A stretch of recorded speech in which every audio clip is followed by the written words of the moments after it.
Good morning, everyone. Hello. We are starting today without our typical intro video because we got a lot of ground to cover. We got an amazing panel of guests here today. We're going to be talking today about the vice presidential debate that happened last night, and I'm excited about what happened there. It went exactly the way I expected it to.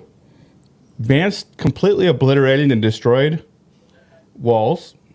Walz looked like he was a terrified little puppy the entire time. Didn't know where he was at. That's my impression. I think it's going to be the final nail in the coffin for the Democrats, the liberals in this election. So, guys, welcome to the show. I'm excited to have our panel here today. I'll start with Scott only because he's right here next to me. Scott Garcia, show host of United Opposition here at 511 Media Group. Every Tuesday, typically starts at 4:30. Typically. But on occasion, it will air at a different time. So Scott Garcia, Pastor Scott Garcia, longtime friend and show host of United Opposition. We have social media influencer, author, speaker, Lily Kate, who's a friend of 511, friend of the show. We have Bianca Gracia, executive director of Latinos for America First, and EmmaSara McMillion, show host for Ignite Voices. And ladies and Scott, I am honored and blessed to be here with y'all this morning, and I'm very blessed to be able to call all of you guys friends. So thank you all for being here. Thanks for having us. Thank you for having me. Of course. So, guys, we're talking about the debate, and we know that Vance completely owned the stage last night, and Walz again looked like just lost, dazed, and confused. Someone posted it on social media last night that somebody looked like they were selling a product, and somebody looked like they were the product. That's a good way of saying that. Absolutely. Yeah. That was good. That's yeah. The minute he introduced himself, Walz was like immediately. You knew he was nervous. He was like you could tell he was so nervous. He knew he was about to get creamed on that stage, and he knew it. He knew he was on a platform he wasn't ready for. He was, and I don't know why. Maybe it's just because I know everyone on the call today. We're all in tune with what's going on. I didn't expect anything less from Walz. I knew going into it he was petrified, and one of the biggest moments that stood out to me, and my wife called it out. My wife Ludavia, who some of you have gotten the opportunity to meet, my beautiful bride. Walz said that he essentially made it goofy, that he blundered and said he was in Tiananmen Square and when all that went down, and what was the specific word he used? I can't remember, but basically, I'm a knucklehead at times. Yes, there you go. Thank you, Lily. He said, "I'm a knucklehead," and we're like, my wife just blurted out, "No, you're a liar. You just straight up lied." And he just continues to lie. He's like, "Well, I'm just goofy old Vance or not Walz, that I can't get anything right." Well, and this is the guy that's running for potentially vice president. And I saw somebody else post online this morning that, and I think it was Riley Gaines, said that Kamala has achieved what might have been looked at as nearly impossible by many people. She found someone dumber than herself to be her running mate. So they match up pretty well, apparently. Yeah. They're a really good match. JD Vance had two important things he had to accomplish last night, and I actually think he did both of them. The first one was he needed to tell people who he was and what he was about, not only as Trump's second in command, but also who he was as a person. And I know we make fun of Kamala Harris for that. I grew up in a middle-class home routine right. that she does, but I think JD Vance, he did it. We all know Kamala Harris's story. We've heard it a million times. We know the corruption. We know all of it because she's been on display for 3.5 years at a very national scale. We haven't known JD Vance's story. Obviously, those who have read Hillbilly Elegy will know his story very, very intimately, but the vast majority of Americans. Lily, your microphone is muted or something. We lost your mic. Yeah. Oh, can you hear There me it now? goes. Yeah, Yeah. much better. It was muffled. Oh, okay. What JD Vance did really well, though, was defining exactly who he was. The other thing he did very well is he didn't doggy pile on Walz in an unpolite, mean way. Trump has historically had a lot of trouble with suburban women, especially suburban white women. And because suburban white women are very interested in niceness and being kind, generous, and being civil. And so JD Vance didn't doggy pile on Tim Walz. He actually was very kind. He was very generous. He was very emotive on the things where he should have been emotive on the heavy issues, abortion, gun control, and like all that kind of stuff. He was very emotive. And so what that accomplished was displaying that he is not weird, like the administration, the Harris administration has and campaign has really tried to paint him as. So in terms of the things that Vance accomplished, he did a lot. I think he could have been a little bit more hardcore on attacking some of the premises that the moderator set up. For example, climate change, for example, the gun control issue, right?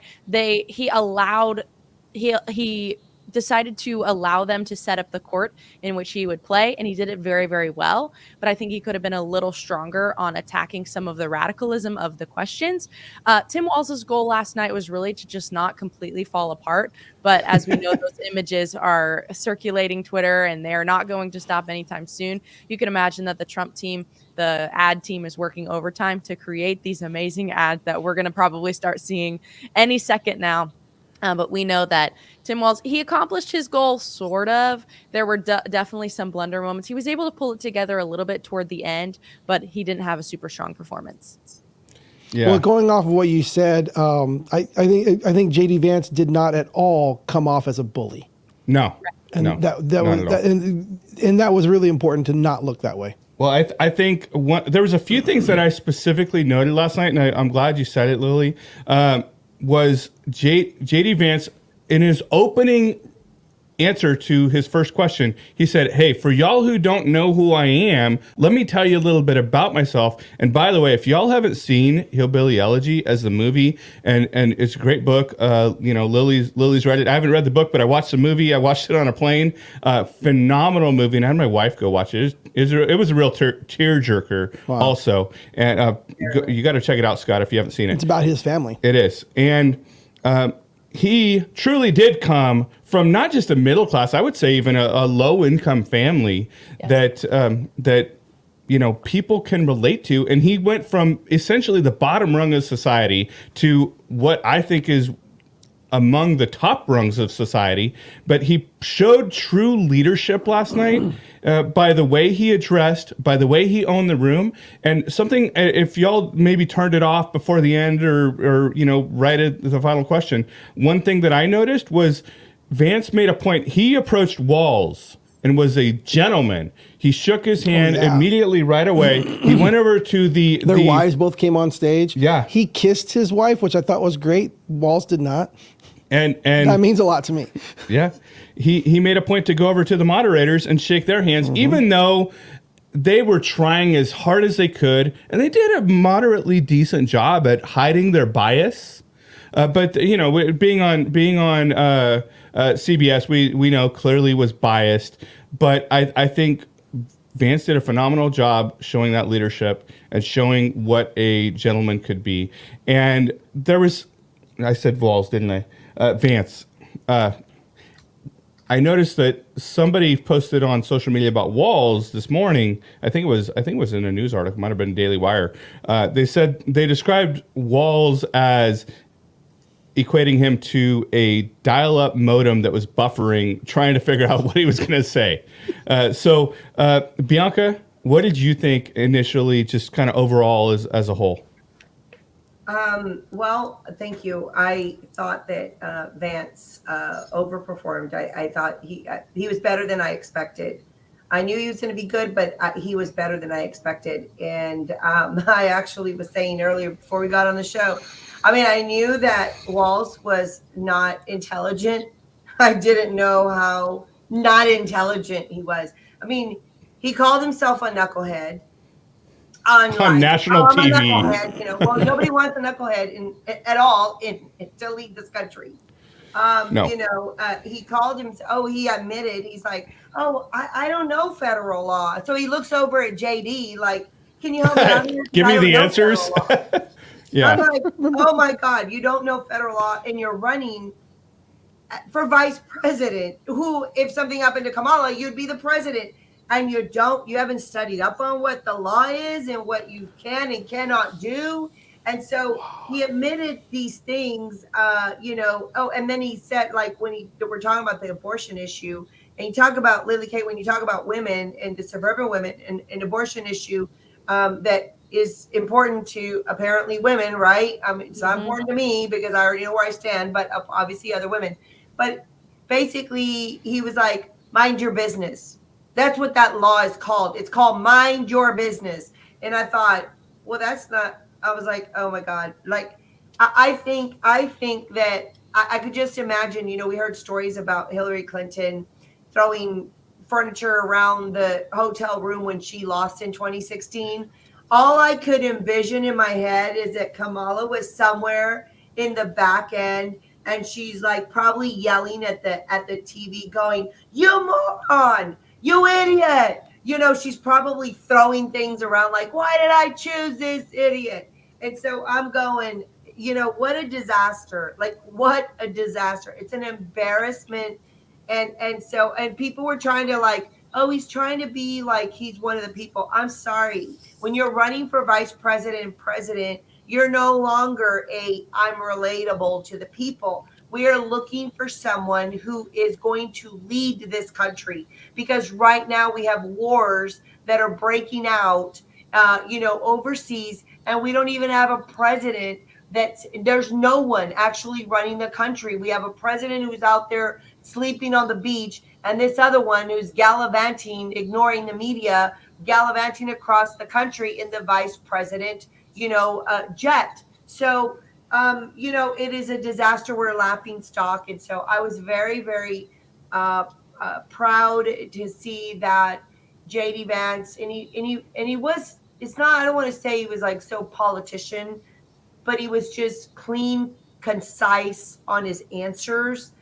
And he knew how to, when someone is a good debater and they're a good person to be able to go on this type of platform and handle the questioning, because that, it was almost as if he knew he had 2 minutes to answer. And he was like, he looked at the time. You could tell he's looking at the time. He delivered. He'd always go, not immediately answer the question, but he knew that I got this 15, 20 seconds to get my message to the point and then come back and say, oh, and now to answer your question, when he knew he had 1 minute left, and he nailed the question. He nailed it. So I thought that is someone who is prepared, who has studied, who is prepared, and who, if anything was to happen to Donald Trump, that he could take on and lead the country and not have to run around going, oh, what is the law on this? Oh, I don't know. I mean, it's like a goofball running the country. So anyway, that's where I'm at on it. So there was something that I noticed, and you said this, and I've been saying this since the beginning. Y'all might disagree with me, and that's okay. I love having people that would just disagree with me sometimes, because I think, we're not always going to see eye to eye on everything.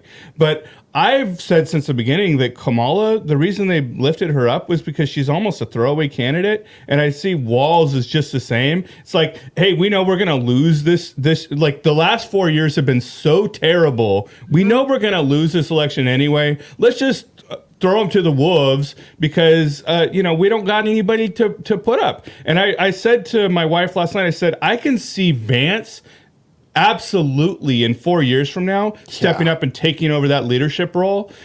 He's phenomenal. And there was something else you said, and I've been saying this since the beginning as well. Vance knows his stuff, and you said he studied. I don't think he studied. I think he just knows it. Yeah. He doesn't have to study, because he's in it. He's going to adversarial interviews on nearly a daily basis. Meanwhile, Kamala and Tim Walz are hiding. They're using the same old tired Joe Biden strategy of hiding in the basement the entire campaign, just hoping that they can make it through. And the reason that Kamala is the same way, Tim Walz cannot answer the questions is because they're not his answers anyway. He's just repeating, parroting back whatever they told him to say. And part of the reason he couldn't answer the questions last night, and I know this is controversial, and I'm not saying, yes, I agree, no, I disagree, who knows? I wouldn't be surprised either way, but he didn't have an earpiece in last night with someone telling him the answers of exactly what to say. He was like, let me think, what do my notes say that someone told me that I need to repeat when I'm asked this question? You can see him every single time when Vance is talking. He's like, yeah. He's like scribbling on time. And when Walz is talking, you can see Vance like, just subtly make just a little note. But Walz be like. So EmmaSara, what did you think overall of the debate last night? And you're muted again. Hello? There we go. Yes, ma'am. Okay, so, well, we have been watching these debates now. We saw the presidential one with, Biden and Trump, which was, I saw that in audience with the live audience in a university, and it felt more theatrical. Okay, so we're watching tonight, our last night, I felt like it was much more civilized. It was a civilized debate, and I think that that's a general consensus, with everything that I'm seeing right now. But I would say that Vance had 3 C's. He was concise, he was clear, and he was calculated.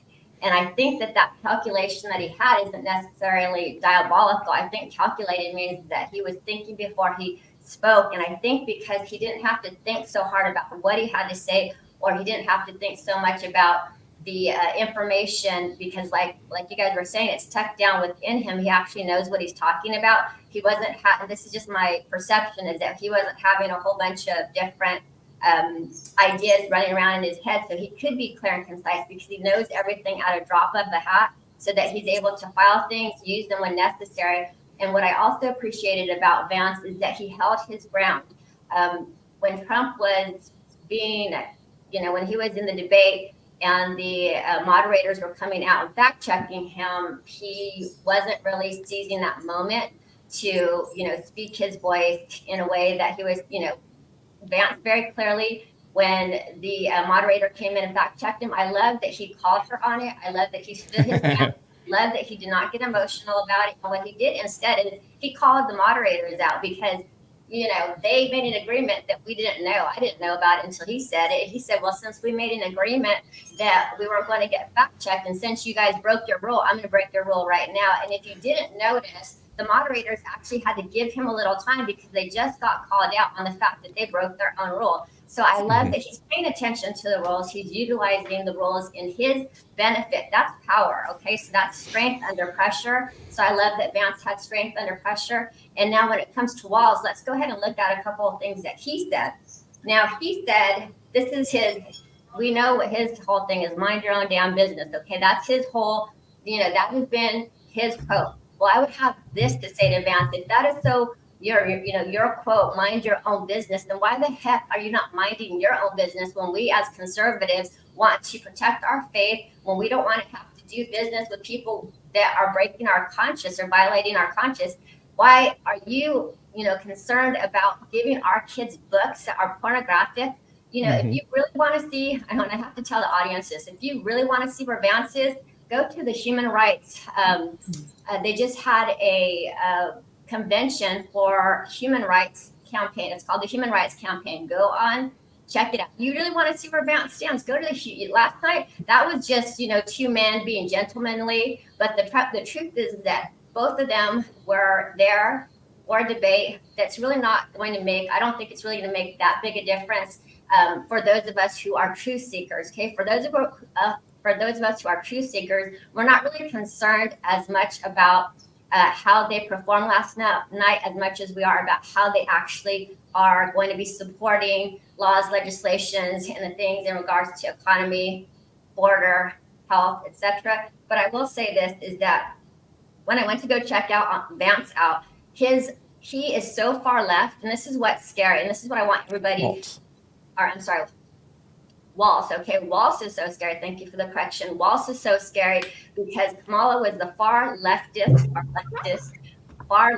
senator, and Vance is right along there with her. Okay, he is so far left that he, the things that he stands for, he is for. I just need to tell you guys this for the parents at home.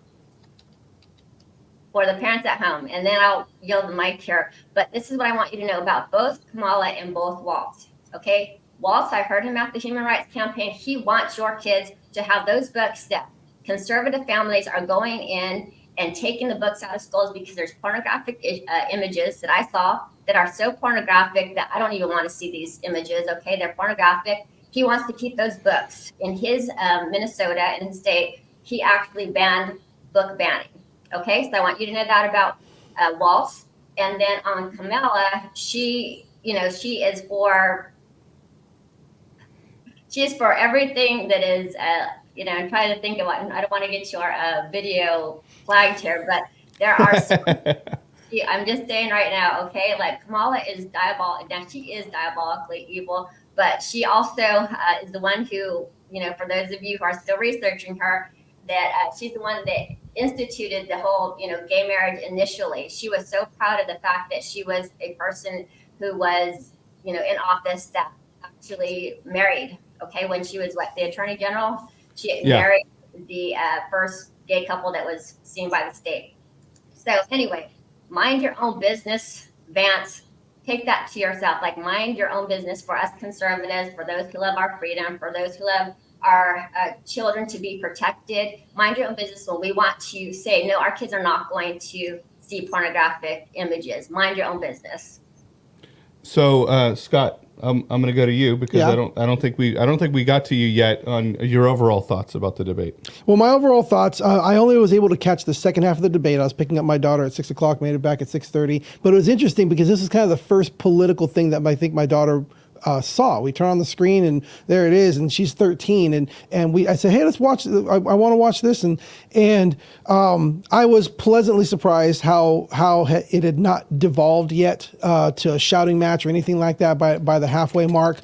I was really proud of JD Vance, everything that we've been talking about today, this morning, about just he just looked, I mean, for lack of a better word, he actually looked presidential. I wouldn't even say vice presidential. He looked presidential. And I love how you said, and that's totally what it is that it's the difference between somebody knowing what to say and someone who lives, who's living what they're saying. Like they live it. You can tell that there's somebody there that, like, this is what there's somebody there upstairs. Well, yeah, there's that first. There's actually somebody there, but that this is not coming from the things that he is saying is not coming from this list of answers that he has to have. It's coming from you can challenge him because his answers are actually coming from what he believes. And his answers are actually coming from what he is and who he is. And it seems very, very obvious. And it makes it very easy for someone to come in front of a bunch of people and speak calmly and speak directly when they know what they're talking about. And when they know that their answers, they don't have to worry about slipping up and saying something they weren't supposed to, because they're just saying who they are and what they believe. And I like that. I really was impressed with JD Vance on there. Again, I saw the second half. So by the time I saw the second half, Walz had apparently had kind of gotten a little bit like to where he could answer questions. So by the time I saw him, he wasn't as out there as earlier in there. So it seemed fairly even-handed. I did not like that the even at one point the moderators calling out Vance on, hey, you didn't answer the question. He's like, okay, yeah, well, let me, and then he clarified and answered the question. And then they immediately go to Walz. They ask him a question. He totally doesn't answer the question. And then they don't call him out on it. I'm like, they're not going to say, oh, you didn't answer the question. But in general, that was something that I was a little bummed about, is that it did feel like neither side was directly answering questions. I like for people to be like, hey, here's my answer, stand by it. And it sometimes it can get a little bit too political. And again, we're talking pre-show with Bianca, and you're right, Bianca. You got to be able to not be trapped. You got to be able to know how to answer these questions. I'm more of a simplistic person of, hey, just come out and just answer the question and then steer it the way you want to. But I was really, really impressed with JD Vance and how that whole debate was going, and how I wish the presidential debate was as, not so wild out there, and like they at least sounded like they were having something to say. Yeah, so without short of putting words in your mouth, Scott, the summary of what I heard you say was regarding Walz. The lights are on, but nobody's home. I'm going to stick with that one. But you brought up something which I think is actually one of the first topics I had that I wanted to discuss outside of the general overall feel and thoughts about the debate, was the January 6th and the answers regarding that, and then election integrity that I think is an important part of this, because, and I think that they're equating them to be the same, but they're actually two separate issues. And I thought that the way that that JD Vance answered regarding the election integrity was a more important subject to bring up than, hey, let's try to make this all about January 6th. And they brought up and I'm going to go back to an old phrase that I used a couple of years ago, Lisbraham Lincoln and her dad Dick Cheney. The whole thing about, and I said this forever, for a very long time at least, the old guard, the Republicans, Democrats, they're the same. And we actually had a conversation the other day with Steve Southers, who does a show with us here as well. And I don't know what the truth is, but allegedly the Bushes and the Obamas might be related, that there's some family ties there. I don't know if that's true or not, but that's a word that may or may not be true. But I do think that J.D. Vance, in giving his answer regarding the January 6th incident, that, again, they want to make that, there was two issues that I noticed, and we'll get to the second one here in a minute, but there was two issues, and if y'all noticed, they spent the majority of the time, because this is the only issue they have to stand on, even though everybody on this panel is in agreement on where we stand on this issue, but they wanted to make as much of the debate as possible about the abortion issue. And then the second issue, that the only other leg that the liberals, Democrats are trying to use to stand on, is January 6th. Yep. But let's go to Lily first. What did you think about J.D. Vance's answer regarding January 6th and election integrity? I think it's just a normal form of debate where people aren't going to directly answer the question, because a lot of times those questions are formulated as traps. And I think his deflection was actually quite appropriate. He says, why are we talking about 2020 or what happened in 2021 when we could be talking about what happened in the last 2 years with this economy and what's happened with the last 2 years of this administration, their accomplishments, and then talk about also the vision for 2024 and 2025 and onward. So JD Vance is clearly a legacy pick. He's young. He's not some kind of old guy who only has maybe 20 years left in politics. I mean, he's going to be around for quite a while. And the thing about vice presidential picks that we know to be true historically is that they don't typically gain you a whole lot of votes, but they can lose you a lot of votes. So one thing that JD Vance did so very skillfully was that he didn't lose any votes last night. There was no way that he could have lost any votes for the Trump ticket last night. In fact, he shored up and quieted some of the rumors about the Trump ticket being volatile, being obsessed with the past, being hung up still on 2020, still hung up on January 6th, etc. And he quieted a lot of those rumors about how, again, the Trump ticket is very volatile. And I think that was a really skillful thing that JD Vance was able to do last night. And he was able to make it seem more common sense, is the word that he kept using. He made it seem more moderate. He made it seem more civil. And he almost put just a nice little topping on the top of how Trump is so big, he's so powerful, but he's also pragmatic. JD Vance is equally as pragmatic, but he's more diplomatic, and he is a lot more civilized, a lot better under pressure, and he doesn't let personal insults get to him as much as Donald Trump has in the past, as we've seen, especially with the recent presidential debate. There were a lot of personal jabs that got under Trump's skin and made him more angry as the night went on.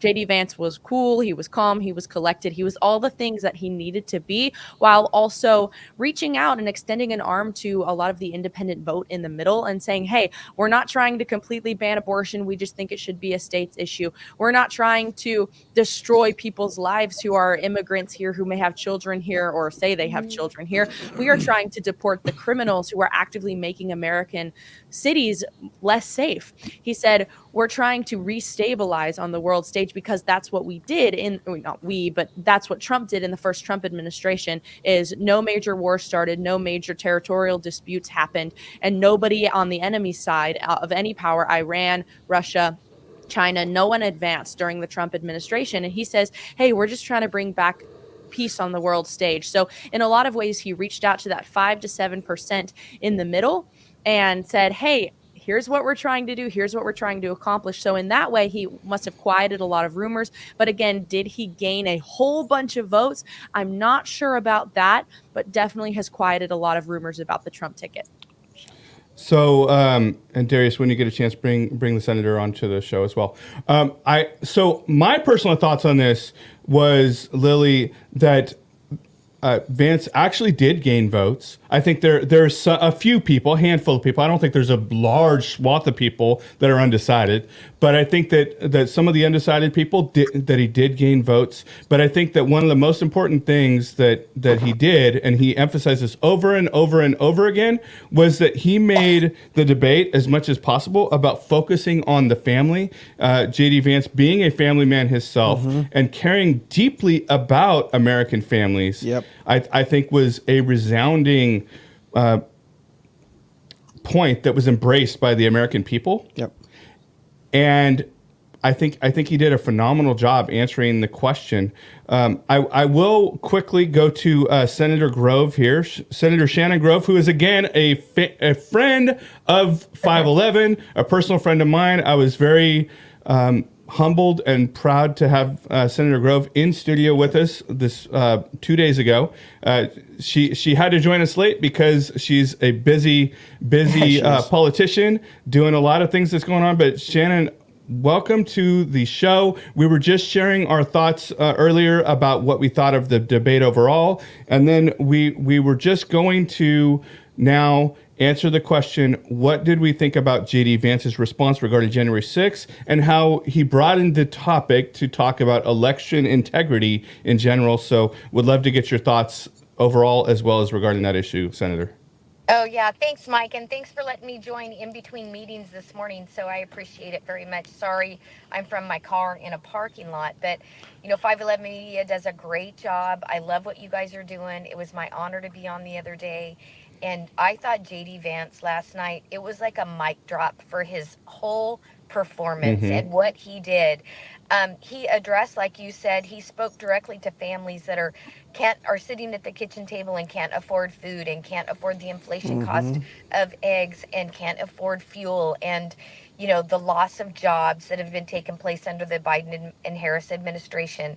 He addressed so many things that were directly related just to the individuals that were watching him. He showed sincerity and kindness, and he showed an ability to work with everyone and bring unity to our country. He wasn't hostile or negative. I thought he just put Walz in his place on several issues, including the January 6th issue. I think that when he talked about election integrity, it spoke to the people that, we should make sure that our elections are secure and that only, individuals who are authorized to vote, citizens of the United States, that they should be able to vote. It doesn't make any sense to let, all the people that are coming across our border to vote. He really put it in perspective where I think even those that are on the left would be like, yeah, that makes sense to me. I loved the fact that when he talked about the family as a whole and a unit, and he talked about even the women's, the abortion issue when it came up, he addressed that so well and showed compassion and love for those that have struggled with that choice that they've made in their life, but then said that they need to do a better job about creating opportunities and making it more affordable for kids to be able to live in this world and help, women who choose to keep their baby. I thought his economic policy and what he discussed with Walz, I thought was just over the top. And I know that he convinced people that were watching, there's no doubt in my mind, that we are going to be so much better under a Trump Vance administration when it comes to the economy, when it comes to securing our border, and when it comes to global security around the world. And that's important to so many people. Yeah, amen. I agree with everything you said, Senator. I want to now go to Bianca, and I know you have an opinion on this as well. I love hearing your opinion, Bianca. Let's go. Oh my God. You see me fidgeting over here? I do. I dropped. I'm looking over here. I dropped my camera.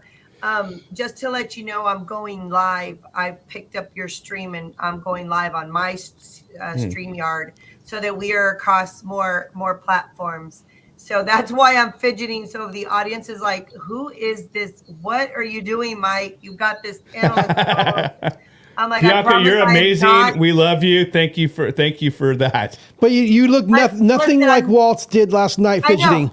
I was going to say, listen, but I am not friends with school shooters. I am not, I'm not a knucklehead. Let's put that out.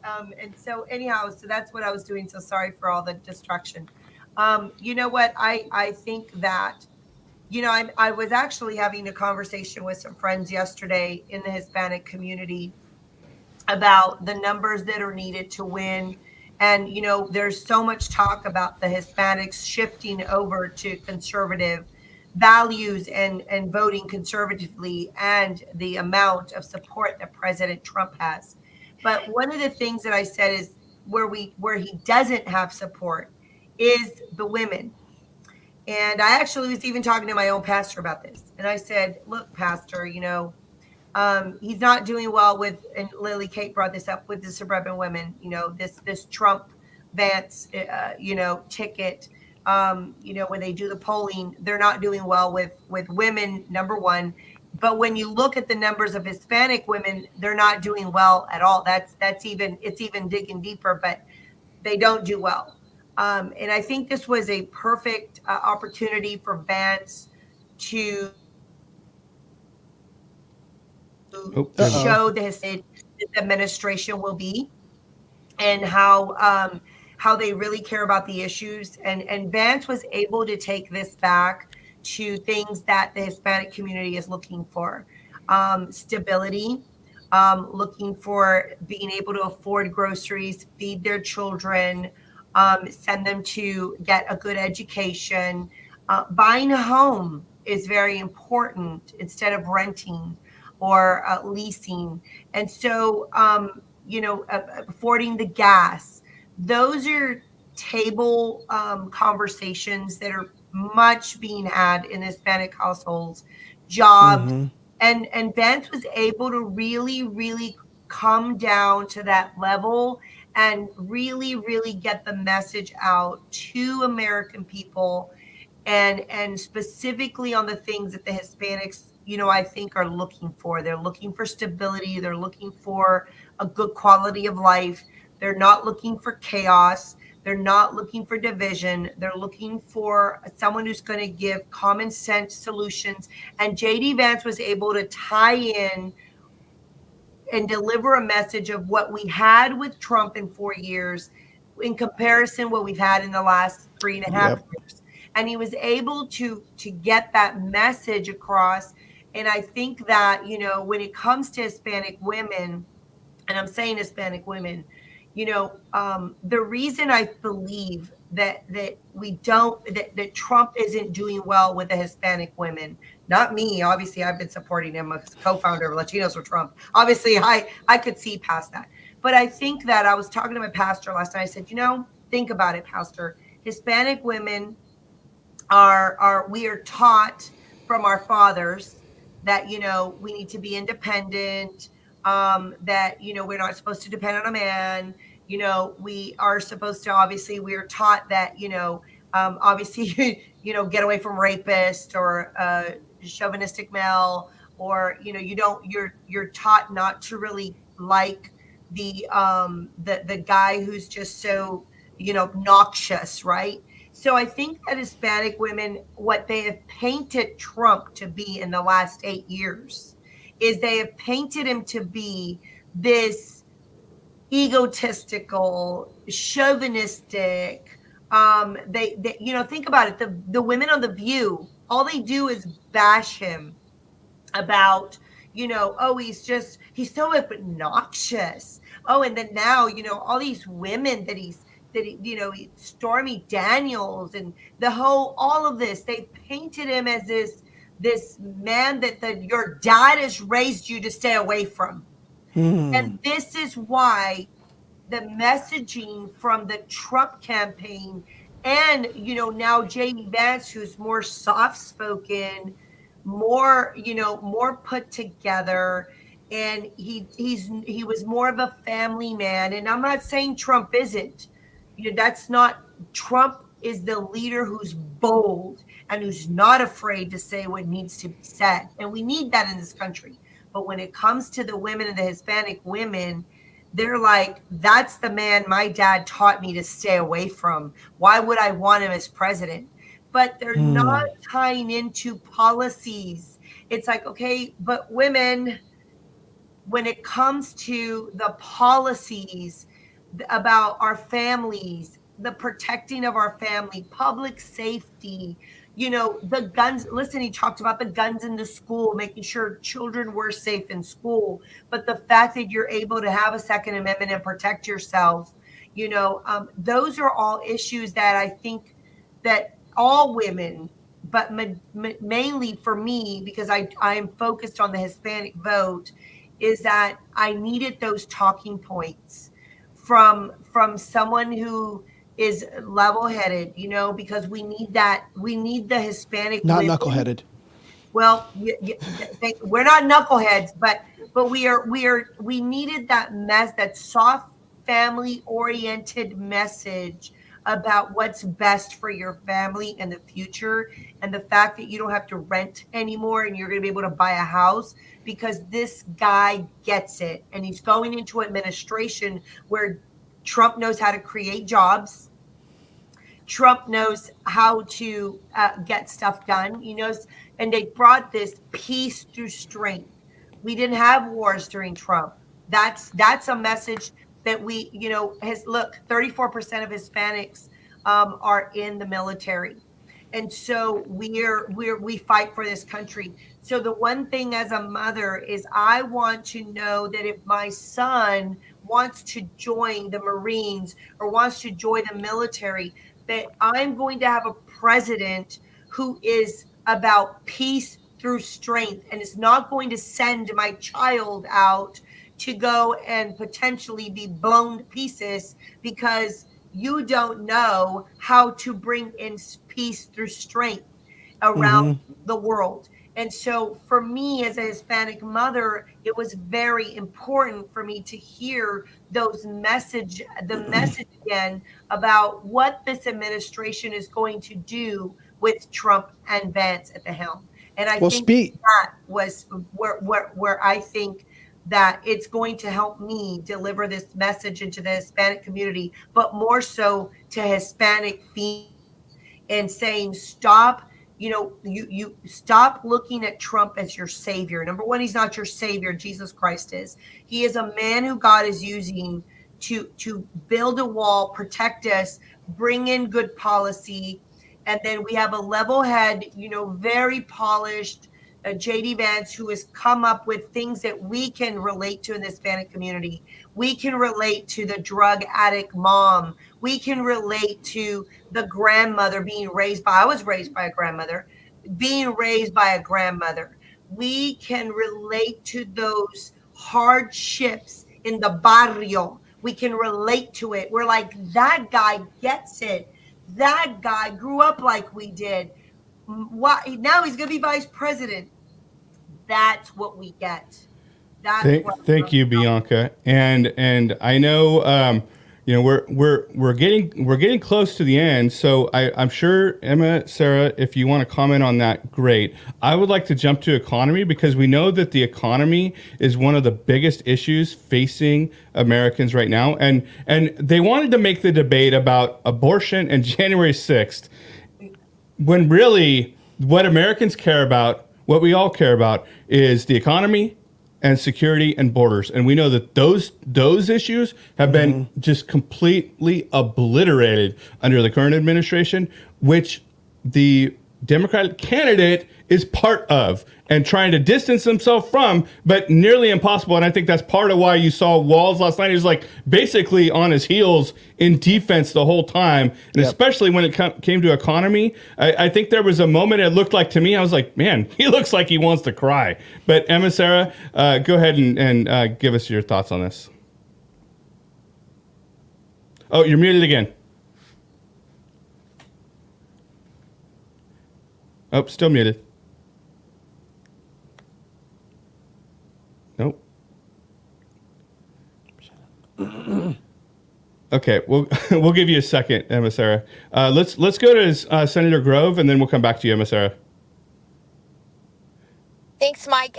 Again, I thought he did an outstanding job on the economy, actually speaking to those at the kitchen table and families and single moms that were, that are struggling under the Biden-Harris administration, like I said earlier, to even fill up your gas tank or choose between diapers and food. And I think that he really delivered a very calm, soothing message that, hey, we've got you and we understand. And I came from the life that you did.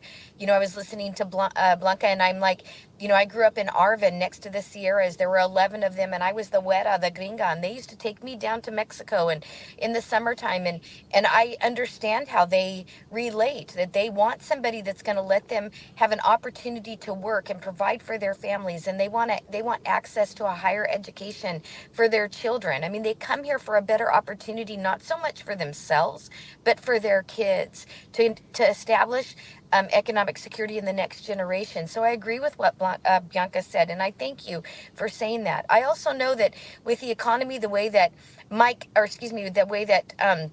JD Vance delivered that message on the economy, and just I was sitting there and I thought, wow, I feel good. Like if I was somebody that was struggling with what's going on in the world under the Biden-Harris administration, I think that I would say, yeah, I want that 4 years back where President Trump was here and my gas was $3 a gallon. I want that back when I wasn't paying, $7 a dozen for eggs. I want my kids to feel safe and secure when they're walking down the street, not being accosted by a homeless person, especially here in California with the homeless situation out of control. I want my kids to be able to feel safe when they go to school. And I think that he brought that sense of peace and security. Maybe because he's a wonderful man of God and he loves the Lord, and he just delivered what I think was peace in what the next 4 years can look like if we put a Trump-Vance team back in the White House.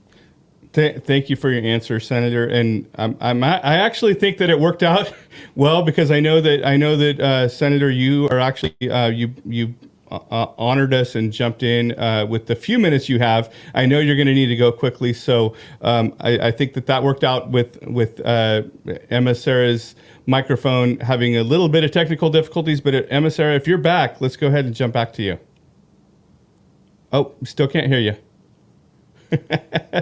I know it's going to be frustrating. Scott, if you want to jump in on this while EmmaSara's figuring out what's going on, let's go to you. Well, I love that Vance did what he needed to do, which was keep pointing back to the idea of, we know what America looks like under Trump.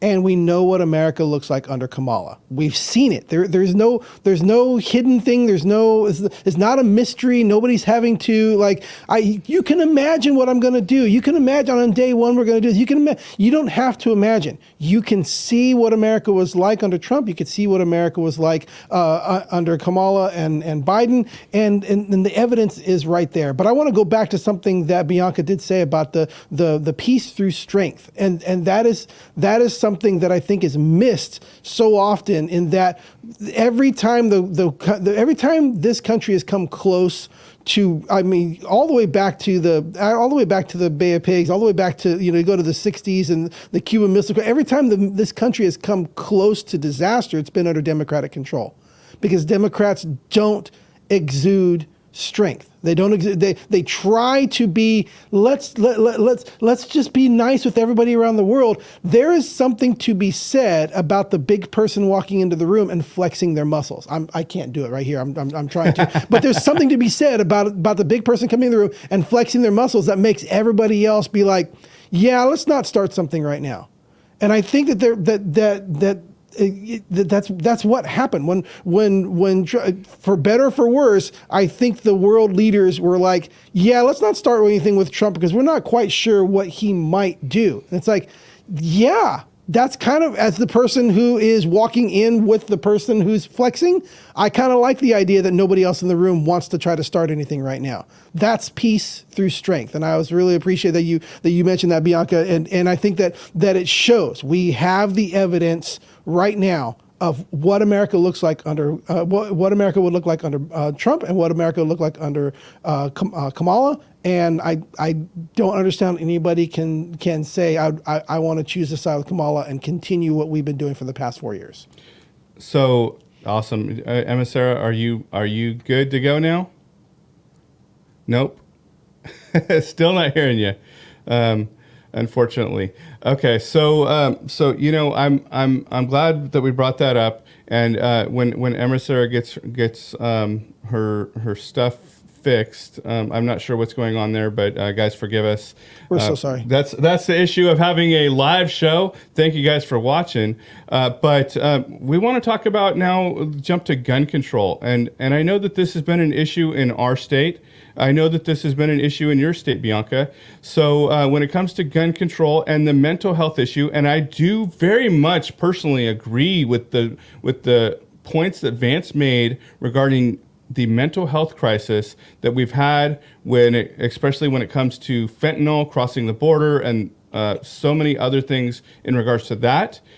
I think that that's largely a factor, a very large contributing factor in the gun problems, because I think that guns are less readily available. They're less in circulation than they were when all of us were younger. But yet we have significantly, vastly more problems with that than we did previously. So I think that there is a mental health crisis.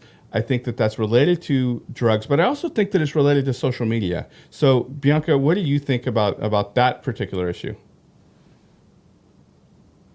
Oh, you're muted also.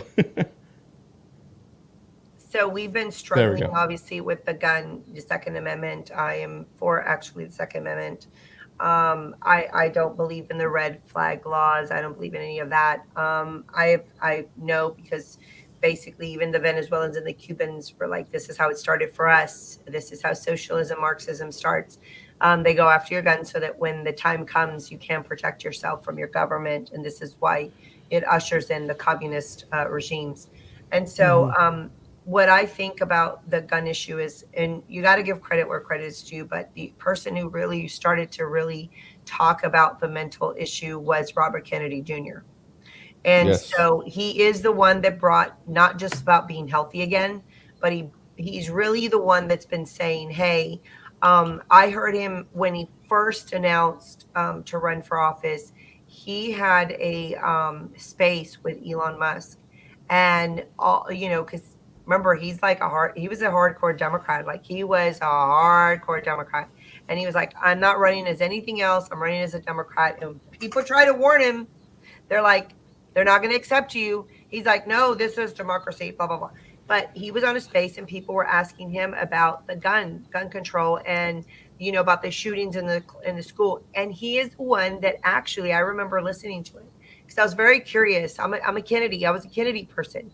That's how I grew up, right? We were born and raised into the Kennedy era, and Kennedy was for the people. He is what Trump is now, is what Kennedy was. And so I remember hearing him say, he said, my uncle was killed, and so was my dad for serving. He said they were murdered, but he said the gun didn't kill them. The person with the gun did. He said, he goes, the CIA killed him. Like, he literally blamed the government for killing his uncle and his dad. So even he protected the Second Amendment. He says, I go hunting. I am for guns. And then he said, what we need to do is we need to start doing research and studies and peeling down what is actually causing these kids to grow. Oh. So he said, we need to find out he says, what was different? What's different? What has started? Why these numbers have increased? It's not because of the gun. There's something else. And he brought up mental health. Yep. He said, mental health, we need to start talking about mental health. He goes, these kids are not getting they don't have the resources, so they're not getting the medical treatment that they maybe need. But then he even went back further and he said, and these video games that are becoming these video games that are very, very violent, and this is what they're growing up on, these video games. And then you're in the schools, they're medicating the children they're all ADHD children. Everybody's ADHD. Every kid is coming into the nurse's office to get some dose of something. And now you've medicated the kids. They're like little zombies in the school. You've got indoctrination going on. They come home to a possibly broken family, maybe not a broken family, but possibly issues going on at home. Nobody's addressing the issues. They play video games all day, all night, and all they do is they're taught in these nasty, ugly, horrible, violent video games to kill police, kill people. You just walk up and shoot anybody. Yeah. This is what they've learned. And then when somebody bullies them at school, and then bullying isn't addressed at school, guess what the child does? Has a mental breakdown, grabs a gun, and goes and shoots at school. Well, and it's even more than that, Bianca. It's even deeper than that, Bianca. I think it really stems all the way back to legalizing abortion, because we said as a nation that life does not matter. I think we can trace the violence that has happened, that has grown in this country, all the way back to the original verdict of Roe versus Wade, that human life does not matter. That's why I find what has happened that we have reversed that. That as a country, we have said, you know what? And again, reversing that simply just puts it back to the states, but it's the first step in saying life does matter. And then I just want to address one more thing that you were talking about with Kennedy, talking about being pro-gun and everything like that. Every politician is pro-gun when it protects them. Every politician is pro-gun. They just don't want you to be protected by guns. They have no problem being protected by guns. They have no problem being pro-gun for themselves. And that's the hypocrisy of anyone on the left who is anti-gun. Any politician who is anti-gun is presently at the moment being protected by guns, and they don't want you to have the same rights. Yeah, I agree. And so, guys, this is the election of our lifetime. It's so important that we get out and vote. And EmmaSara, if your mic starts working, we'll yield to you. But guys. We're so sorry, EmmaSara, that it's not working. We really want to jump to you. This is the joys of having a live show, guys. Forgive us, but I want to thank all you guys for watching. But I do think that it's important. And Bianca, I saw the civility between the two candidates last night. But one of the other things that I was thinking about, I was like, well, I think at the end of the debate, Jim Walz was ready to vote for J.D. Vance. How many times did he say, I think we're in agreement. I think we're closer on this. It's like, that's not how a debate works. You're supposed to disagree. You don't debate by saying, I agree with your position. Yeah. You know what? I like what you have to say. Let me. What? Yeah, I think J.D. Vance could have just handed him over a MAGA hat and been like, welcome to the team. Well, we know that Biden's been wearing MAGA hats. Because he hates Kamala and the Democrat Party, because they just literally booted him out, just like they did Bernie Sanders. I'm like, now it's been done to him, and they so disrespected him as the resident So, he's not having it. So, I think even he's like, screw this party. And this is what it's become. It's become a arm of the Communist Party in the United States. And when people say, well, that doesn't really exist, you actually should do some research. Yeah. There's actually a website, Communist USA, and you'd be surprised that there is communist parties, organizations in your local communities. There is. In colleges, they've got communist organizations that are all under the umbrella of the Communist Party. But this is what the left has done. The Democrat Party has allowed this radical left to take over. And so I think that the question here, guys, is, who wore it best, right? So who dominated the debate? Obviously, JD Vance. It's all over the news. It's all over Twitter. Everybody knew that he was, and the great thing about it too is that he's young, and most of these higher up positions, it's always the old man, right, that gets these positions, the old man, the old white man.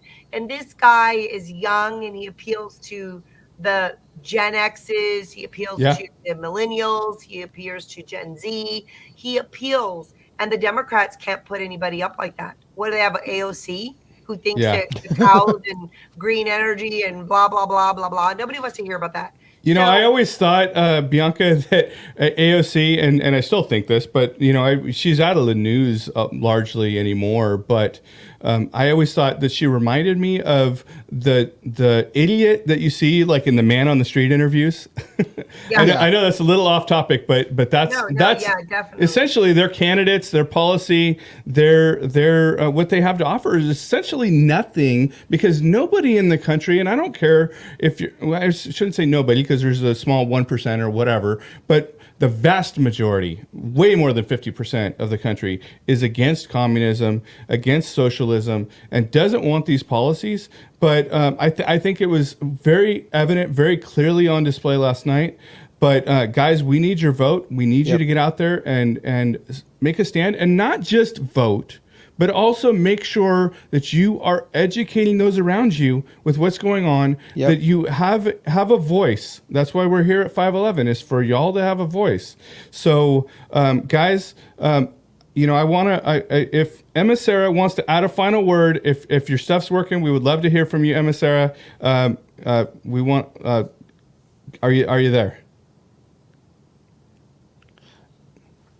Nope. EmmaSara, we're so sorry this is happening to you. What a bummer. We want to make sure that everything's going well for you as best we can. We're so sorry that didn't work out, but we're so glad that we did get to hear from you earlier. We appreciate you joining. We know that Lily had to leave early. Yes. She had to leave, and Senator Grove had to leave. We're so appreciative for you guys joining us and being there. I don't want to forget our sponsor. Yes. I don't want to forget our sponsor, Freedom 20, Freedom 20 water. We have the water here. You can get it at freedom20.com.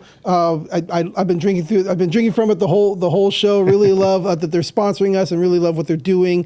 You can use code 511 for 15% off when you order online. One of my favorite things is I love the little sayings they have. I love yours. Your saying that you have on yours, freedom to speak, freedom to drink. You had another one that says water for deplorables. Like there's all kinds of great little sayings that they have on each of the bottles of water. You want to get those and support them for supporting shows like this, and for being part of what we're doing here.